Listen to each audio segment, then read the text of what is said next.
Welcome back, everyone, to another episode of the We Get to Do This podcast. This week, we had on Sara Larson. And we got to talk about all things menopause and premenopause and postmenopause. Every single person out there should listen to this episode. It was extremely enlightening for everyone. So we hope you enjoy the episode.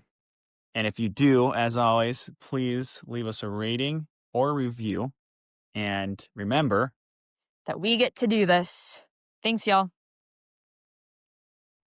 Welcome back, everyone, to another episode of the We Get to Do This podcast. Today, we're super excited to have on Sara Larson, who I actually met all the way back in August now, so this is months ago, at the Stride to She running camp in Wisconsin at the Berkey Trailhead. And you were one of the workshop leaders and speakers there. And, well, one, I think you have just the most calming and amazing demeanor. And I was like, wow, I just could listen to Sara talk all day. Two, I feel like you have an amazing story about all the things you've done.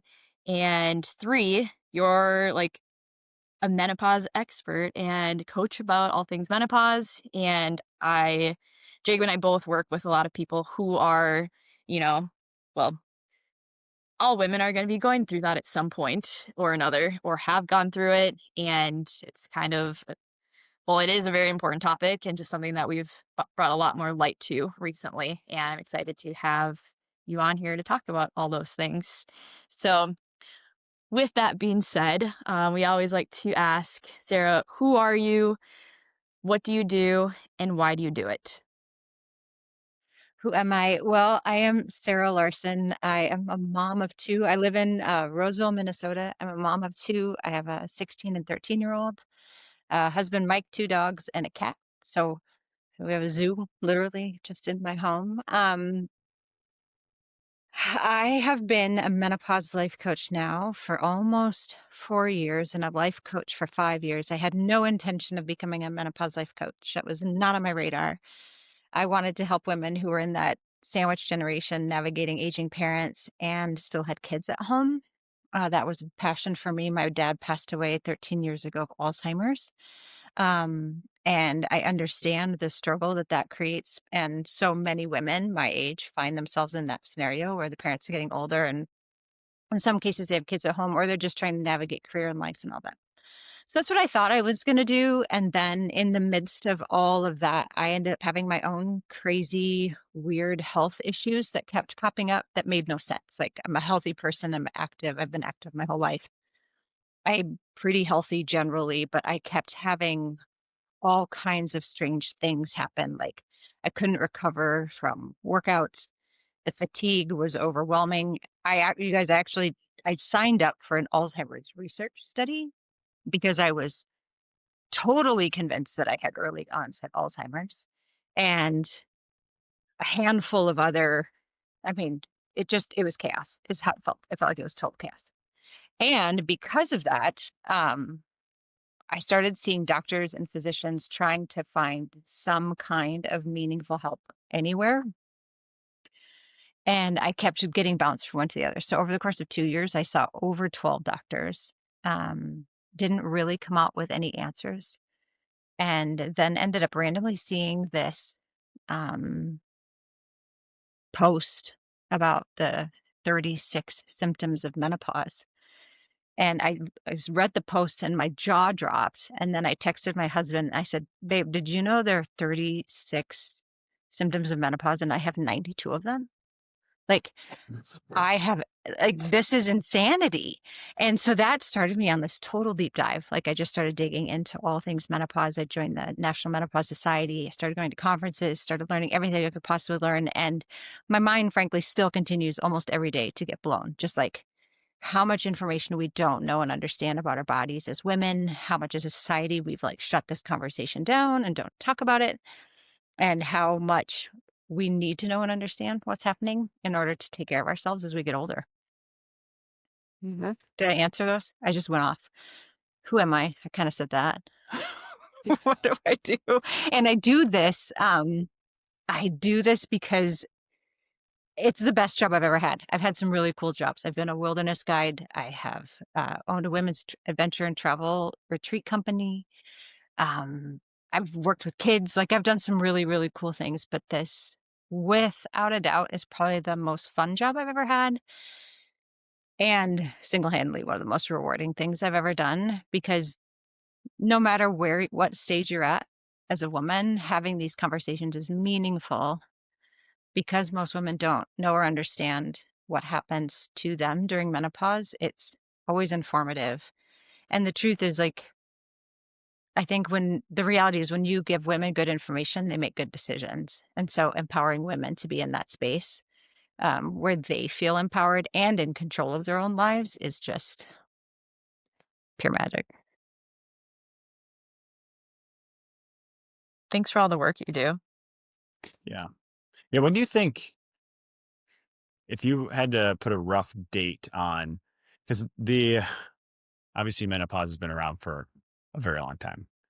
However, the growth and boom of being aware of it, at least in my young perspective, is the last 3 years that I've been getting asked about it in like my line of work more. Do you feel like, Yeah. when do you feel like that shift happened? Well, I started seeing these random posts, like, so about 4 years ago was in when it first, like, jumped onto my radar in any way, then there was, like, a year. So, Jacob, I think you're about right, like, about 4 years ago, it started getting some bandwidth. There were a number of doctors who really entered the conversation online, and immediately started getting a huge following, and then after that year, it blew up. I mean, like, it absolutely exploded, and you know it's exploded when Oprah does a show about it. So, like, that was 2 years ago, she did not quite 2 years ago, she did this kind of, panel discussion program show on menopause, and I'm like, "Well, now we've arrived. Here we are." So, Yeah. I think That's 3 to 4 so years is really. wild, though. Just Mhm, 2 to 4 years ago. Like, that's mind-boggling to me.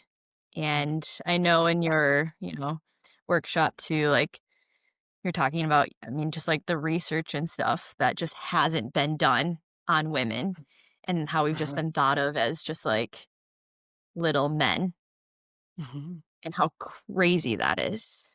That Yeah, we're in 2025 and that's the case, you know?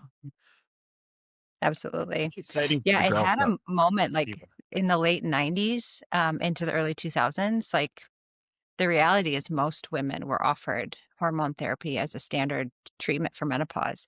So we've actually had this, like, really strange 20-some year gap where there's been almost no care and where they just stopped teaching about it in medical school. So it had more of a heyday and I think was part of the vernacular, at least medically, 25 plus years ago.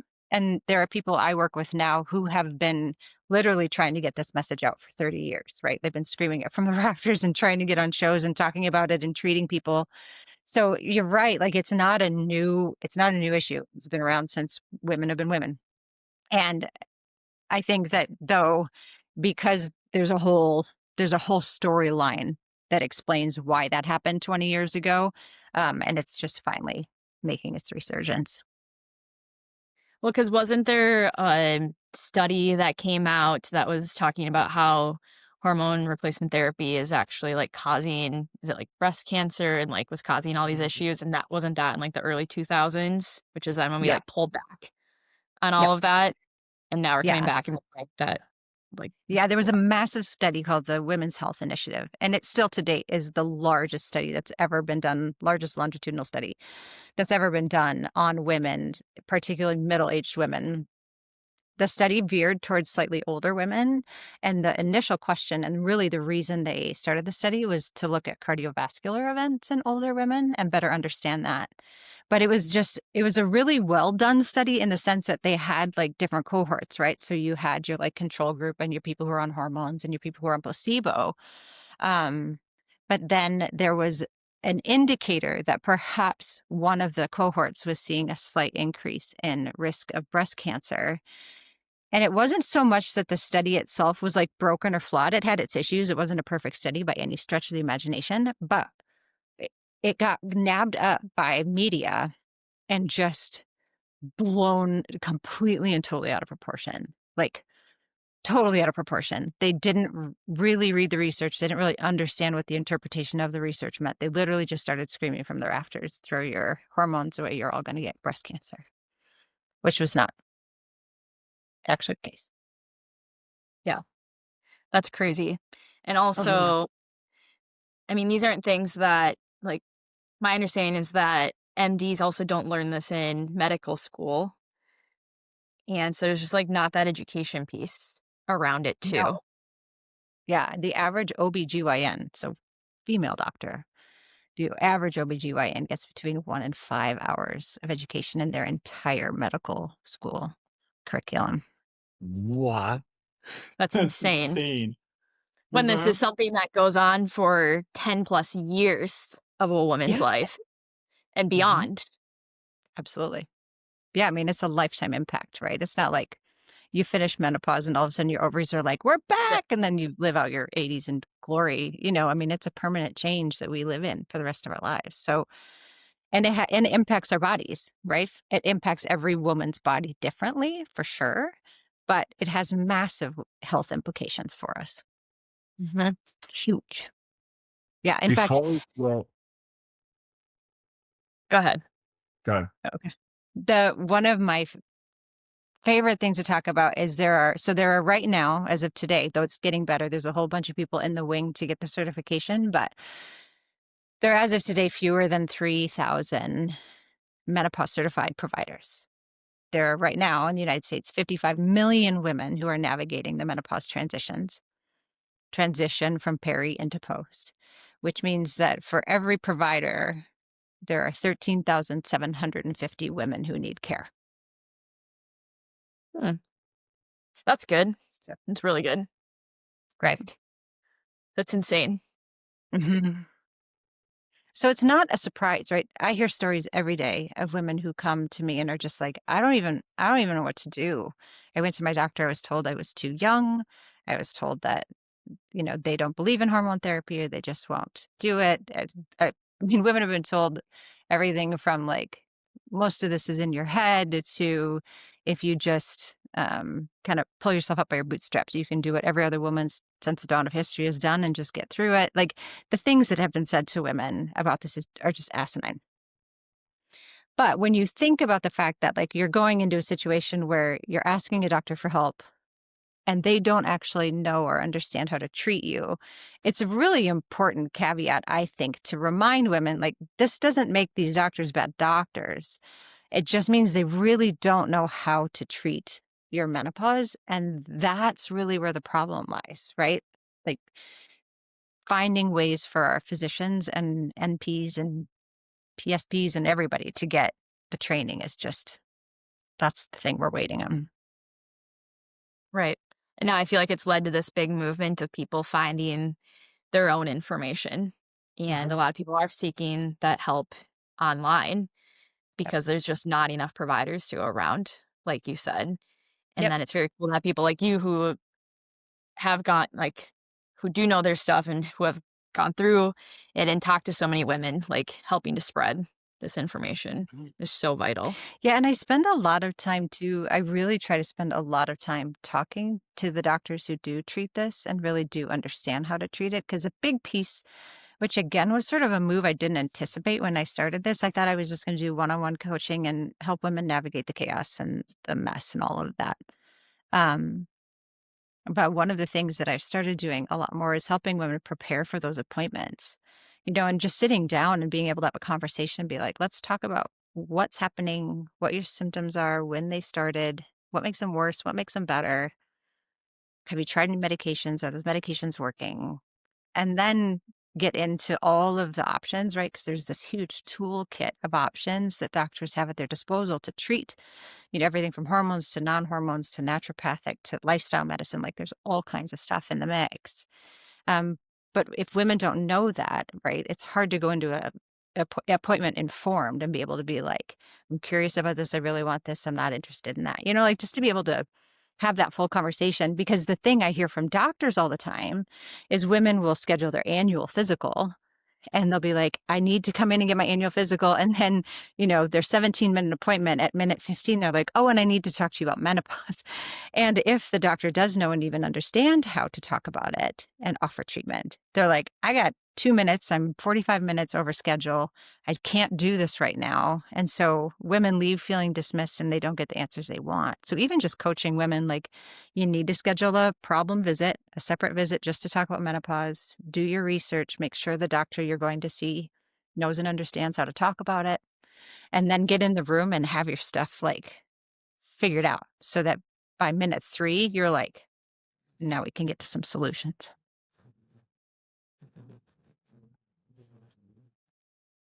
Before we get super deep in the weeds, what is menopause? That's a great Can we, question. can we explain that? Let's back it up a little bit. And what is perimenopause? Yeah. So, um, let's start at the beginning. There are 3 real stages of menopause. So there's perimenopause, and perimenopause is the period of time where your ovaries are starting to shut down. We're born with a certain number of eggs. As that egg supply dwindles and as we get older, those eggs get more unhealthy. They age with us. So as that happens, our ovaries start to close shop. As they start to close shop, things get pretty chaotic and crazy. And that is the period of perimenopause. It can start as early as mid 30s. And now we really know that it is starting for most women in their mid to late 30s. And they're not seeing your typical like hot flashes signs, right? They're seeing things more like mood changes and cycle changes. And so that's perimenopause. And that can last. The average age of menopause, which is a moment in time when you are 12 months since your last cycle, which is stage 2, the average age in America is 51.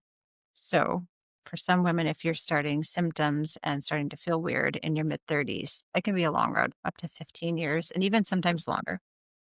And then everything after menopause is postmenopause. And that is when the ovaries have ceased to do their functioning. Your estrogen and progesterone go to a steady low state, no state. And then that's the state we stay in for the rest of our lives. So peri, transition, menopause, a moment, and then postmenopause, the steady state for the remainder of our days. Good question. Yeah. That's a good Yeah. that's a good clarification.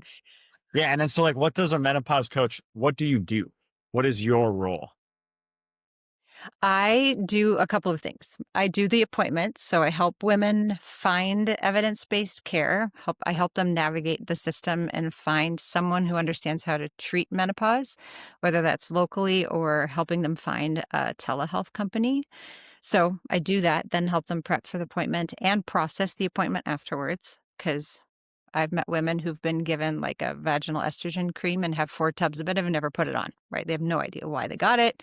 They don't use it. So I help navigate that post-appointment stuff too, and just like navigate some of the weird questions they maybe didn't feel comfortable asking or want more of an explanation about. That's one thing that I do.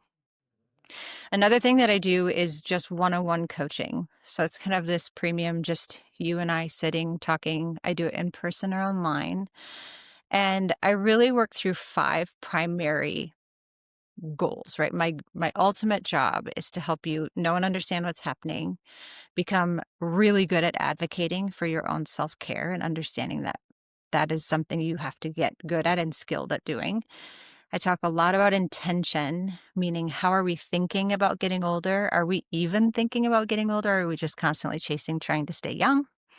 And getting intentional about what do we want to do? Who are we becoming as we age? And then community, really helping frame a conversation around building a community around ourselves, because we know that good health, it always helps us live longer. We know good food helps us live longer.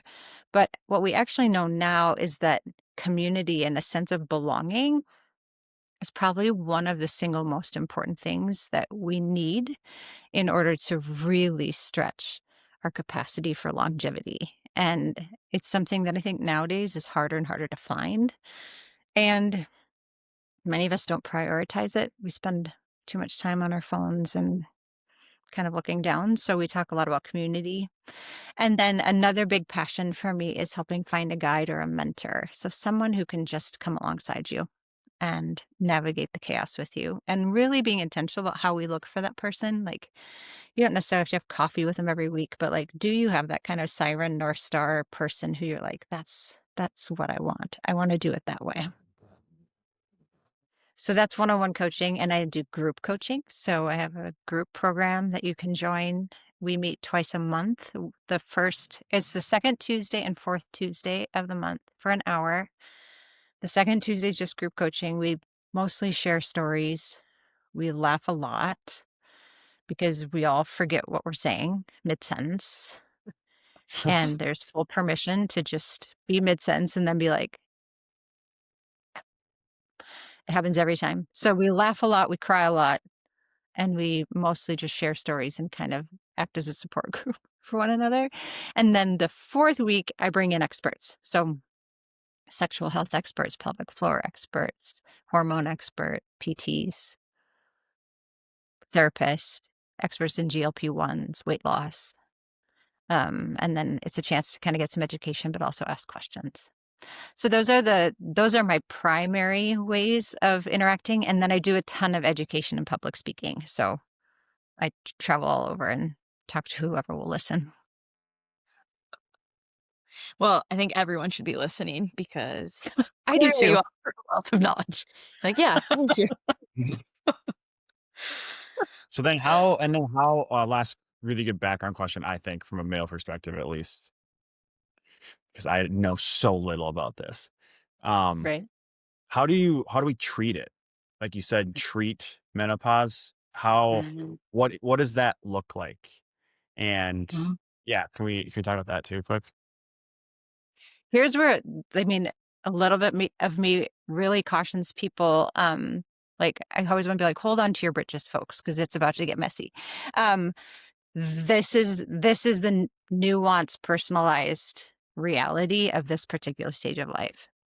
Every single woman's response to the fluctuations in estrogen and progesterone is very unique and different. For some women, it shows up as aching joints and headaches. For some women, it's colossal fatigue and really deeply troubling mood swings. For some people, it's heightened anxiety. Some women have heart palpitations. Some women feel like creepy crawling sensations on their skin. For all of us, it impacts brain fog. Like there's like so many different ways and almost an endless number of combinations of ways that it can show up for each individual woman. So there isn't like a one-stop shop. There's all kinds of lifestyle interventions we can do. The amount of protein we eat's important. You see this online. People joke about it all the time. They're like, well, I used to work full time. Now I just eat protein. And so protein consumption's huge. Weight management becomes weird and awkward and funny. And it really like all the things we used to do stop working. And the middle belly joins the party. So there are shifts that might need to happen with the way we exercise. There are ways that we can eat, and this impacts everyone differently too. But nutrition becomes a big piece of it. Rest and sleep become paramount. So often, this is like the most chaotic stage. Women have high-powered jobs; they're at the height of their careers. If they've had kids, they're raising kids. They are taking care of family and friends, and they're taking care of parents. And so it's a very stressful time in life. And it is also, particularly during perimenopause, the time where like giving your body permission to just stop, maybe not working out so hard, taking breaks, really listening when you're at the gym and things hurt and are sore and talking to your trainer to be like, it's just a rough day, and having someone who understands that that could literally be a temporary state for the next couple hours or days, and then she'll recover and things will balance out a little bit. Like, just finding people who also can be compassionate is a huge piece of it. There are some real mental health things that come into play. So in some cases, women need help with mental health care. And then there are hormonal options to manage things like your hot flashes and night sweats. And in some cases, it can help with mood. And then there's all kinds of prescription-based non-hormonal tools One, we just had an amazing new one that just got approved by the FDA, literally just a month ago. So there's a toolkit there. Um, and then there is some like supplementation and things that people try to varying degrees of success that they find that helps. So it is like it's like opening a Pandora's box and finding people who know and understand like how those pieces can kind of fit together and when to make sure like you need to get a blood test and make sure there's not other things happening. Like being able to kind of read through that is a complex and really confusing and very messy process. Can we just like pause for a moment and give like a moment for how incredible women are for like going through all of this stuff? Like everything you just listed about like taking care of your children, taking care of your parents, being at the height of your career, having a spouse potentially, like, while going through all these things. Like, I know I'm a woman, so I have a say in this, but like, it's pretty incredible. Like, and I think we just don't always like take the time to acknowledge that. And I feel like, especially, I mean, I'm in my early 30s, so I'm not in this moment yet, but I do feel like, after talking to people who are in their, late 40s, 50s, that speaking for people in that age group that feel like they become kind of forgotten and all of a sudden like you're not looked at the same and it's just like a different time and then I can see why then you feel like so lonely in all of this. And because then your kids are potentially moving away and then you don't all of a sudden you're an empty nester and but you're still caring for all these people and like that's a lot. And no Yep. wonder we're having like all of then these symptoms coming up of Yep. mental health, physical symptoms. I mean, it just Mhm. makes sense because it's literally Yep. physically happening in your body while all these huge changes are happening. So I hope like everyone can just take a moment and be like, it is okay for what you're going through. And yeah, that's my little soapbox of just like listening to you talk about all that. It's like, this is crazy. It's such an important soapbox, though. And I think the other piece that we don't talk enough about and don't spend enough really talking to is the partners in this. I mean, I think one of the most profound things that I've experienced that I, again, never anticipated to find when I started this. I literally thought I would be in my office. I would do one on ones with women between the ages of 42 and 56 and then I would help them navigate menopause and then we'd move on, right? But what I'm actually experiencing is phone calls from partners, husbands who are like, I think this might be what's happening. So my wife, she's totally like in denial that she's old enough for this to be happening. So she doesn't want to talk about it. So she won't talk about it. And I'm watching her suffer. Like I feel like I'm watching her disappear in front of me. This has massive implications for those relationships and not just the relationships that we're partnered with. Like relationships at work get harder because women are trying to mask and hide these symptoms and navigate a workday where they're in the middle of a presentation and literally can't remember the word taco, right? They're just like, the roundish. I mean, I have literally referred to my elbow as an arm knee before. Like you have these moments where you freeze and it's embarrassing. You feel like you're smarter than this. I used to describe too to people like I used to wake up and I had margins like this, right? I'd wake up in the morning and I had a whole day. And by the time I got to the end of my day, I was like, I still had like this much to do. And then perimenopause hit and I'm here by solidly 8 a.m. Right. And I still have to figure out how in the hell to get my kids actually to school and then do life and then go to bed and try it again tomorrow. And we don't talk enough about the fact that we're navigating this, but so are so many people alongside us. There's a massive numbers of women who leave the workforce. I mean, I think the last study I saw is that the United States alone is losing $1.8 billion a year in lost work time due to untreated perimenopause symptoms. $1.8 billion. I mean, that's a lot of money. Hmm. I mean, that even goes for not even menopausal women, but, you know, people that are in their teens and 20s who are missing school or work because of heavy periods or painful, like, Right. menstrual cycles.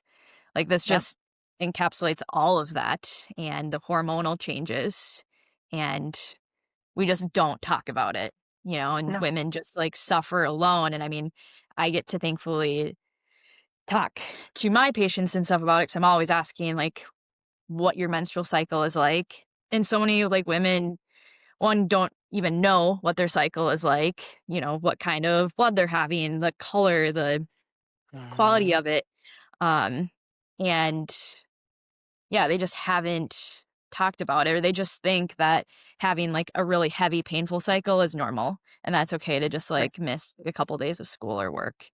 And Right. same for menopause, like, I think people just think, like, "Oh, this is just my life now. Like, I'm just gonna have these hot flashes, or I'm going to have this brain fog, or I'm not being able to think, and this is how it is." Yeah. I'm constantly trying to create a little bit of a nuance between the term normal and common, right? There are Yeah. so many common things that happen to women in perimenopause. There are common things that happen to girls with their cycles, but a lot of the things that we refer to as common, we actually call normal, right? Like girls having heavy periods that make them stay home for 3 days, we accept that as normal. It's not, right? Women not sleeping more than 3 hours a night because they wake up with hot flashes every night, we say that's normal. It's not. It's common. It happens a lot, but it is not a state that we should stay in because that's acceptable, right? Particularly when there are ways that we know how to navigate that and help and find women and girls relief. So I think that's even just like a subtle but super important shift in thinking. Like if you are suffering, nothing about that is normal. It might be common, but it should never be normalized. Yeah, and I hope that people listening to this feel empowered by you and the work that you do to then go and talk to their providers or go and talk to people in your community or go talk to your friends and, like, Mhm. normalize these conversations Yeah. that aren't like, normalizing the conversations of the symptoms that aren't normal. Yep. And I think a really great way, I mean, this is actually one more thing that I have started doing that I really love. I'm like, if normalizing this conversation with you and your friends feels awkward, invite me to come or do a Zoom. I can do Zoom group calls because there is not a thing that's off topic for me or that's like too embarrassing or weird. I can talk about all of it.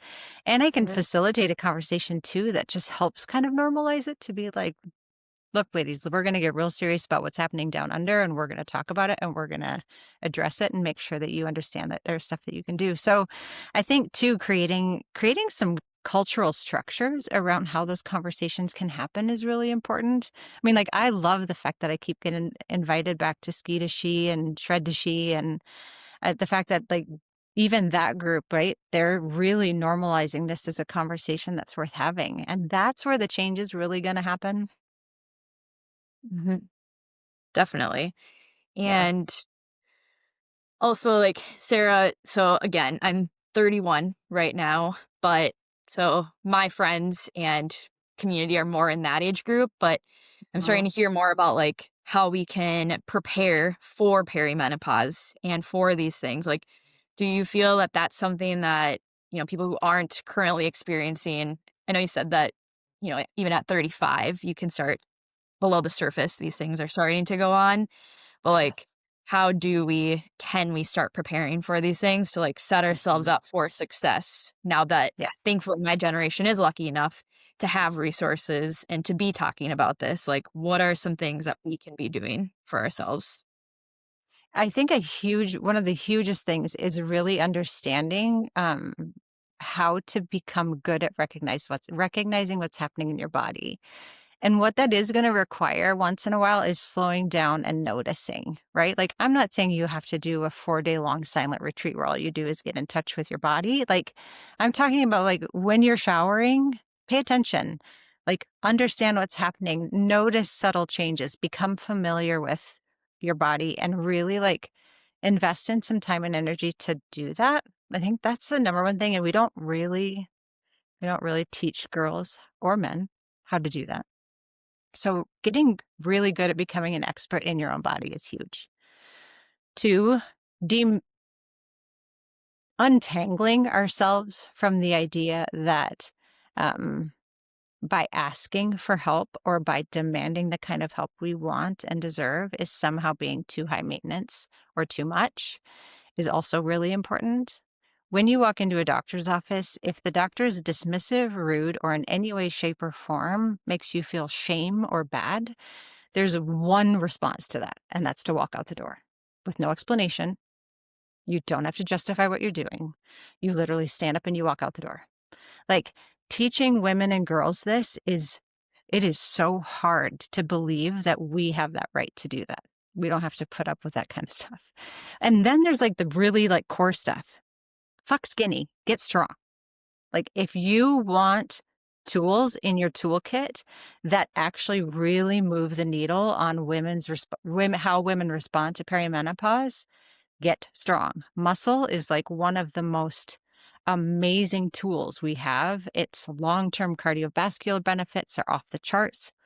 It actually helps women, like women who have more muscle and exercise, lifting heavier weights, report having fewer and less severe hot flashes frequently. Like, it is one of the tools in the toolkit. So like, find the tools you need to get strong, learn how you sleep, understand how big of a deal getting good sleep is, and then talk to your friends about it.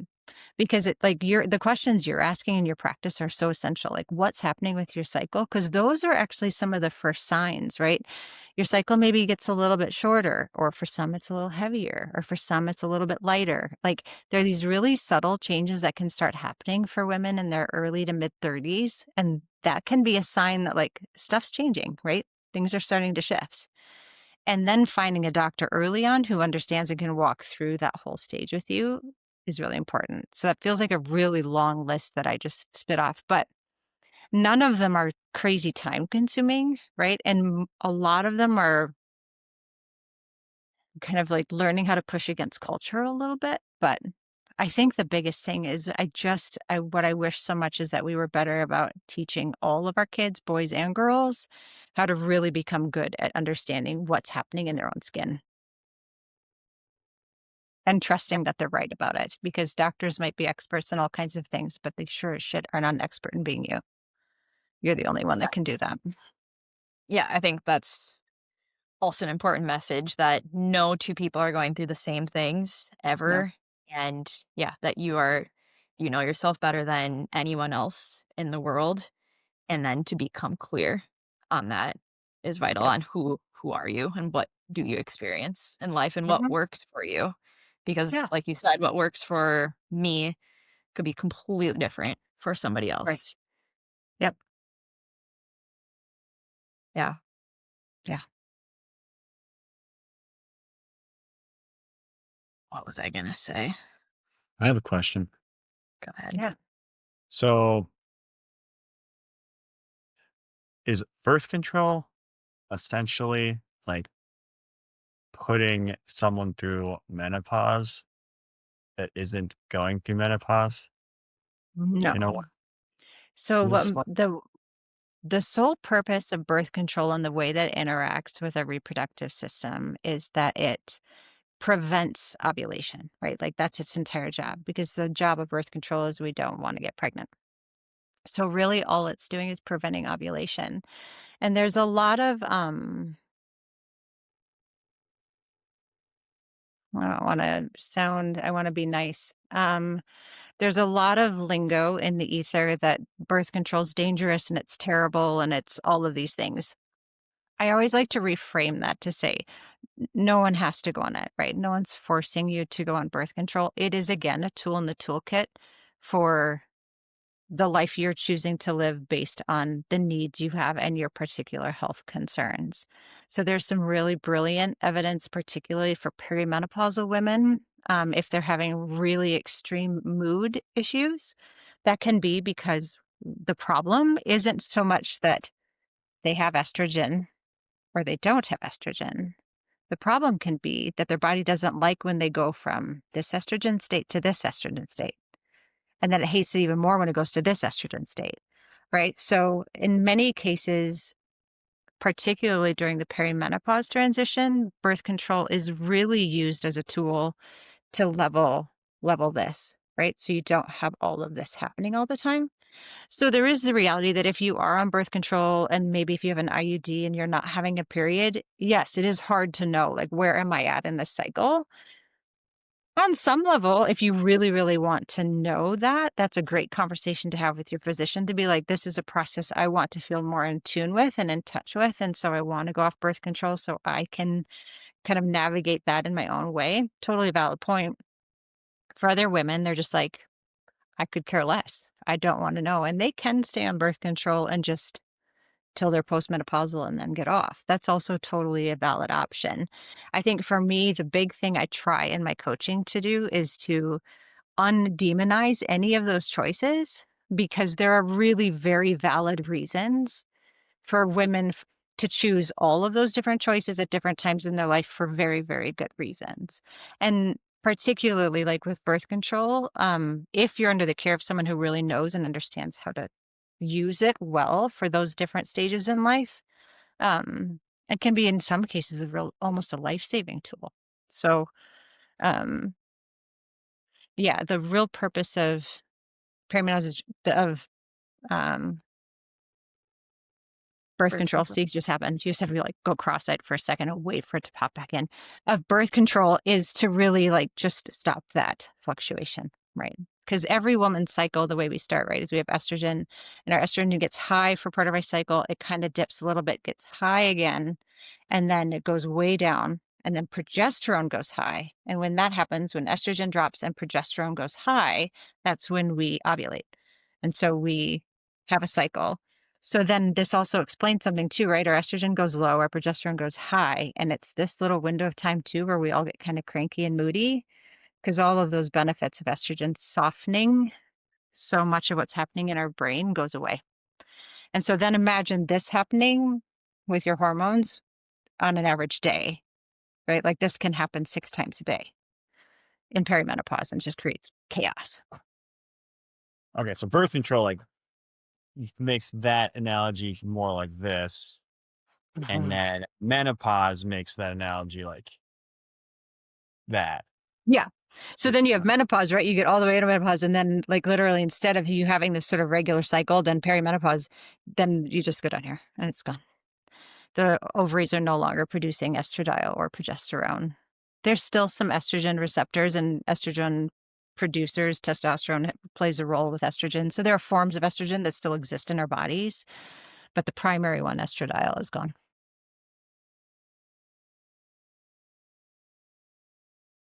I just feel like my fingers were all over the map there for a little bit. Well, I was like Okay. something. I did not know that. It was like my Shocker, previous more job not as a knowing choir director. Yeah. And there, and there, and there. So then what's HRT? Then what role does that play in this? That's another buzzword that I hear a lot. So, HRT, hormone replacement therapy, or as my friend Lauren Stryker likes to call it, husband replacement therapy. HRT is utilized typically towards the end of perimenopause and then into postmenopause. And the reason is because we're at this crazy low estrogen state, right? Our ovaries aren't doing that anymore. And for some women, that's so disruptive and results in like, there are women, we call them super flashers, who will have hot flashes up into their 80s, right? So, but for women who are having disturbing symptoms and who really need those symptoms addressed, menopause hormone therapy or hormone replacement therapy can come in and create a little bit of a buffer. So instead of your levels being at 0, right? Menopause hormone therapy is really a low dose of hormone. And it's interesting because there's all this talk about like people accept birth control, but then will say, well, but I don't want to do hormone therapy in menopause because I don't want to put all of those hormones in my body. But the reality is the amount of hormones in menopause hormone therapy or HRT is so minuscule in comparison to even what was being given in a birth control option. So it's very low dose hormones. And the idea is really to give you just enough to alleviate the symptoms that you're having. So for some women, that's like a whisper dose. For some women, it's slightly more, but the goal is just to do that. It's not being used as like a preventative measure for, you'll hear this said sometimes, it's not being used as a preventative measure for dementia, right? We're using it to really treat symptoms. We also know it helps with osteoporosis and some other things too, but Mhm. What's like, would you say, if you could get one message out to women who are, well, really going through all of those stages, but I guess specifically like perimenopause, like one kind of like mindset shift or like one thing that you wish that women knew in there's not regards. a scenario that exists on the planet where you suffering is normal or should be accepted. You deserve to feel good. You deserve to find people who are interested in you feeling better and who are going to give you the help you need, want, and deserve. Suffering is stupid. Do you get a sticker of that? Suffering is stupid. I don't actually think I've ever said that before. I like it. That's your new tagline. That is my new tagline. Suffering's stupid. Husband replacement therapy and suffering is stupid. Hit me up. Hit me up. What about for endurance athletes? Can you ask it one more How? time? What about for endurance athletes? So does any like thing change or anything specific that endurance female athletes need to know with running marathons, 5Ks, training distance, stuff like that in that time period or prior to that or anything like that? Yeah. There's I will point, if you are an endurance athlete and you are looking for a place to go where the experts live for endurance athletes, there's a woman named Celine Yeager. She has a podcast called Hit Play Not Pause. But that's what they talk about is endurance athletes and menopause. Yeah. I mean, I think in some cases, honestly, Jacob, my advice to them would be similar to younger people's advice, which is get really good at noticing.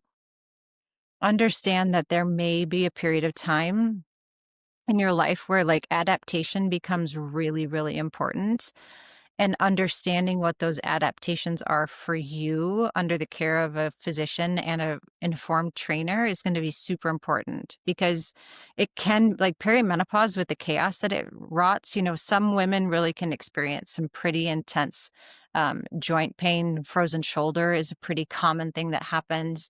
You can end up with like ligament, like lots of just aching and ligament inflammation and stuff, which if you're an endurance athlete, that's going to impact your time and your racing, and even just your desire, right?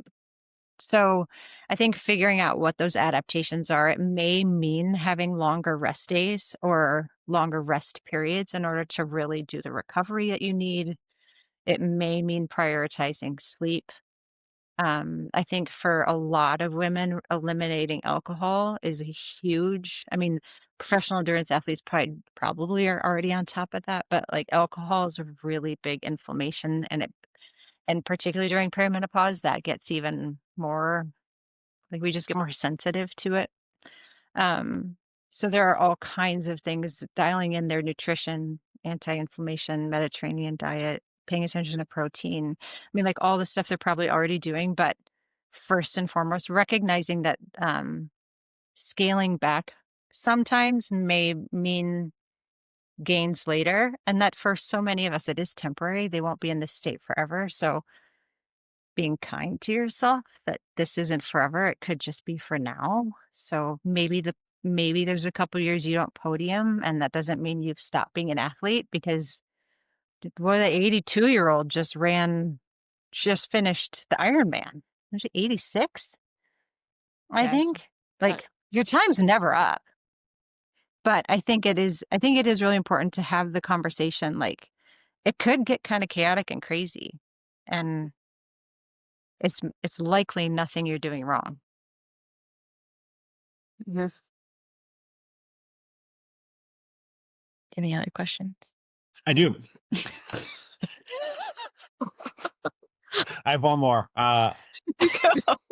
That's why I'm here. I mean, just being a male in this conversation, I think is so enlightening for so many different ways. But the other day, Keely was talking to a friend, um, and we've had this conversation a few different times, but just the role that a male should play. And I think that what I mean by that is, like Keely and I have talked a lot, and I'm gonna let you elaborate better than I'm trying to right now about how our tendency as males a lot of times is like we need to fix things, right? It's like we need to go and fix the situation at hand. And Kaylee has helped me understand that it's more about being there for Kaylee, right? Um, but for again, just for purposes of education to me, even though it's not about me entirely, but there's definitely males out there that this will benefit. Could you to like kind of go into the role that you would like your male figures to play, please, for all of us out Yeah. there? Well, I think a really important thing, I think one of the things that I think is really important to acknowledge is that the desire for many of the men I've encountered in this work to fix it isn't because they're annoyed that they have to. It's because they genuinely want it to be better for the person that they love and care about. And that is a huge gift. If that is the type of person you are and that's your motivation. I think there's a lot of power in noticing. If you are with someone and you're starting to notice that there are subtle changes that are happening, noticing them, maybe even kind of keeping track, not in a like, I'm going to bring this up at 9 o'clock at night on a Friday and then remind you of all the things you did wrong this week. But like more of a like, I'm noticing that you seem more frustrated more often, right? I'm noticing that um, things seem to affect you differently than they used to. I'm noticing that I seem more annoying to you than I used to be, right? Like those kinds of subtle changes, noticing that, and then being able to ask the question, like, how can I help? Is there anything that you need? Because there are some things like I really encourage partners to go to these appointments with their wives or partners or girlfriends or friends or sisters, even like having someone else in the room in case the appointment kind of starts going south and the doctor maybe isn't listening, just having someone else in the room be like, hold on, we're not doing this, right? This isn't how this is going to go down. She's asking you a valid question. You're not answering. Are you going to answer? And then if not, even having someone else in the room be like, we're leaving. We're going to leave and we're going to find another doctor. And then I'm going to do some research and figure out how to find you somebody who can talk to you. Right. So I think there are all kinds of really beautiful ways you can just notice, pay attention, and help really like affirm that what they're experiencing is probably really disruptive, probably fairly scary, but also common, right? And it shouldn't be normal. Like, you don't have to stay like this. Let's figure out what we can do to get you help and tell me how I can best come alongside you. Cause like my husband is wonderful and he's so compassionate and he's kind, he's wonderful, but like it helps him if I can just be like, would you call health partners and just when you call the desk, ask the question, do any of these doctors have any menopause certifications? You just ask the question, and he'll get on the phone anytime and do that. So those are some little things, but I think noticing is huge. And then also, I can't tell you how many couples, women, men, all of the above, their relationships can really struggle during this period of time because I mean, I literally lost my shit the other day over being asked if we had mustard. And I had a reaction. I mean, you would have thought that there was like a terrorist in the house. Like I lost my mind. And the only question was, babe, do we have mustard? And it was like, I went on this soliloquy about how no one pays attention to anything or buys anything or understands where things are, cleans up after themselves. And pretty soon the house was on fire. Um, and being able to, as a partner, understand that like it's worse in here for us. And even though like what's coming out is disturbing and probably hard to listen to and probably hard to experience, that what's happening inside of our brains when that happens is actually terrifying. Like, you get done with an episode like that, and it's like, what is wrong with me? Like, I'm broken. I'm going crazy. I'm losing my mind. They're going to have to institutionalize me. I need to join an Alzheimer's study. Like, what's happening inside our brains is so big and so overwhelming that a little bit of compassion, a lot of grace, and a lot of just like, this isn't me. I'm not doing anything wrong. Like, this must be really hard right now if this is a reaction. I think understanding that's huge. Thank I you. like that. Also buy lots of chocolate. Just keep it on hand in the Chocolate. house. Yeah. Bath We don't have too salts. much. Just chocolate. Not a lot, just chocolate. Unless you're more to Swedish fish, then family size bags of Swedish fish are fine. That'll suffice too. And Uh, vacuuming. and clean up after yourself. And buy mustard, damn it. Or at least know where it is in the fridge. Sarah, we always end each episode with a "we get to do this" moment. Thank you for sharing everything today. I would love to know, you know, in work, your personal life, any of the things, like what has been a moment in your life where you were like, wow, I get to do this.